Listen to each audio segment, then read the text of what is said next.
ایک مرتبہ پھر بنو جرہم کے لوگ آئے، حضرت حاجرہ سے رہنے سہنے کے لیے اجازت طلب کی۔ بنو جرہم کے لوگ سیدہ حاجرہ کی طبیعت و عادت سے اچھی طرح واقف ہو چکے تھے۔ انہوں نے آپ کو رحم دل اور ملنسار پایا۔ قبیلہ جرہم کے لوگوں کو آپ کی عادتیں پسند آ گئی، اس لیے رہنے کی خواہش ظاہر کی۔ پانی کی شکل میں آب زمزم بھی موجود تھا۔ سیدہ حاجرہ نے ان سے کہا کہ یہ پانی کا چشمہ میرا ہے، تم اس کے مالک نہیں ہو سکتے۔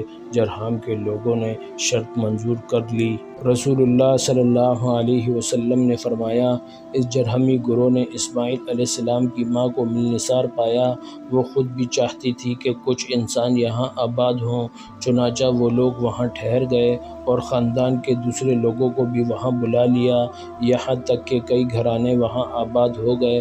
حضرت اسماعیل علیہ السلام انہی لوگوں میں پلے اور بڑے ہوئے اور انہی سے عربی زبان سیکھی، حالانکہ حضرت ابراہیم علیہ السلام کی زبان عبرانی تھی، عربی نہیں۔ حضرت ابراہیم علیہ السلام نے سیدہ حاجرہ اور ننھے اسماعیل کو اس سنسان وادی میں چھوڑا تو وہ بے یار و مددگار تھے، انہیں ہر طرح کے مصائب اور خطرات کا سامنا کرنا پڑا، کوئی دلاسا دینے والا بھی نہیں تھا۔ تو اس وقت حضرت حاجرہ کو بشارت ہوئی، نہ خوف کرو، نہ غم کھاؤ، اللہ تعالیٰ نہ تمہیں ضیاع کرے گا نہ بچے کو، یہ بیت اللہ کا مقام ہے جس کی تعمیر اس بچے اور اس کے باپ حضرت ابراہیم علیہ السلام کے لیے مقرر ہو چکی ہے۔ اللہ کے خلیل نے اللہ کا گھر بنانے کی خاطر بے مثال ایثار کیا۔ آپ کے گھرانے کے 2 افراد نے طرح طرح کے مصائب جھیلے۔ آپ نے اپنے بیٹے اور اس کی ماں کو مقدس گھر کے قریب لا بسایا تاکہ دعوت اور اللہ کا دین پھیلانے کا مشن و مقصد کامیاب ہو۔ حضرت ابراہیم علیہ السلام کے زمانے میں اور ان سے قبل بھی لوگ بتوں کو خوش کرنے کے لیے انسانی جانوں یا بعض موقعوں پر جانوروں کی قربانی کیا کرتے تھے۔ ان کا خیال تھا کہ ان کا معبود ان سے قربانی طلب کرتا ہے، اگر ان باطل معبودوں کو خوش کرنے کے لیے قربانی نہ دی جائے تو ان کا معبود ناراض ہو جاتا، ان پر طرح طرح کی مصیبت نازل کرتا۔ ان کے خیال میں آفت سے بچنے کے لیے قربانی دینا ضروری ہے، لیکن اسلام میں قربانی کا مقصد کچھ اور ہے۔ حضرت ابراہیم علیہ السلام اللہ کے نبی تھے۔ انہوں نے ایک رات خواب میں دیکھا کہ وہ اپنے اکلوتے بیٹے اسماعیل، جو ان کے بڑھاپے کا سہارا بننے والا ہے، اپنے ہاتھ سے ذبح کر رہے ہیں۔ قرآن مجید میں اس کا اس طرح ذکر کیا گیا ہے۔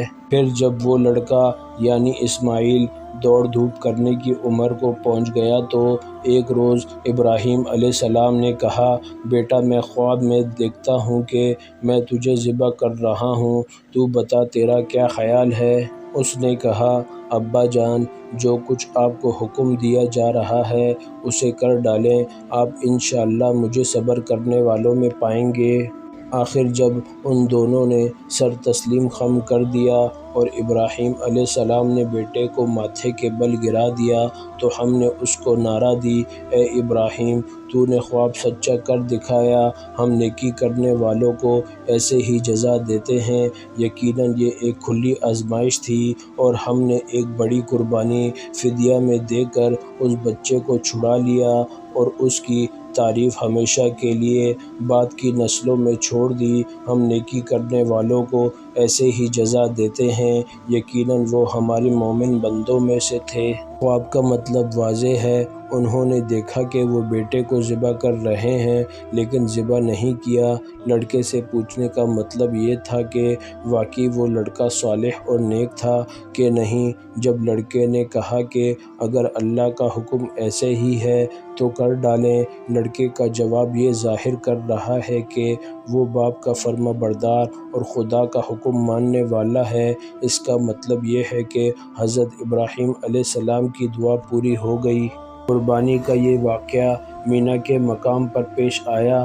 اس وقت سے اسی تاریخ یعنی 10 ذی الحجہ کو اسی مقام مینا پر اس واقعے کی یاد مناتے ہیں اور جانوروں کی قربانی دیتے ہیں۔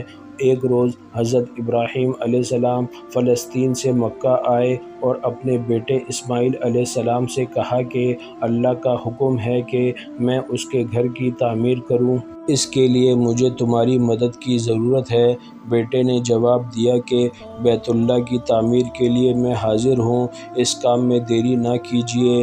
اس کا قرآن کریم میں اس طرح ذکر کیا گیا۔ اور یہ کہ ابراہیم اور اسماعیل جب اس گھر کی دیواریں چن رہے تھے تو دعا کرتے جاتے تھے، اے ہمارے رب، ہم سے یہ خدمت قبول فرما لے، تو سب کی سننے اور سب کچھ جاننے والا ہے۔ یہ گھر باپ اور بیٹے تعمیر کر رہے تھے۔ یہ گھر صرف عبادت کے لیے ہی نہ تھا بلکہ تمام دنیا کے مسلمانوں کے لیے میل ملاقات کی جگہ تھی، تاکہ یہاں بھائی چارہ کا منظر نظر آئے، سب آپس میں ایک دوسرے سے ملیں۔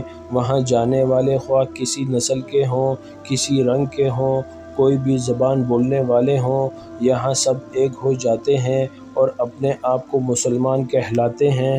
قرآن کریم میں مختلف مقامات پر مختلف انداز میں اللہ تعالیٰ نے فرمایا ہے، ابراہیم کے لیے اس کے گھر کی جگہ مقرر کی اور ہدایت کی کہ میرے ساتھ کسی کو شریک نہ کرو، اور میرے گھر کو طواف کرنے والوں اور قیام کرنے والوں، رکوع اور سجدہ کرنے والوں کے لیے پاک صاف رکھنا۔ یقیناً پہلا گھر جو لوگوں کے لیے مقرر کیا گیا وہی تھا جو مکہ میں تعمیر ہوا۔ یہ گھر برکت والا ہے اور سارے جہانوں کی ہدایت کے لیے ایک مرکز ہے۔ اس میں اللہ کی کھلی نشانیاں ہیں۔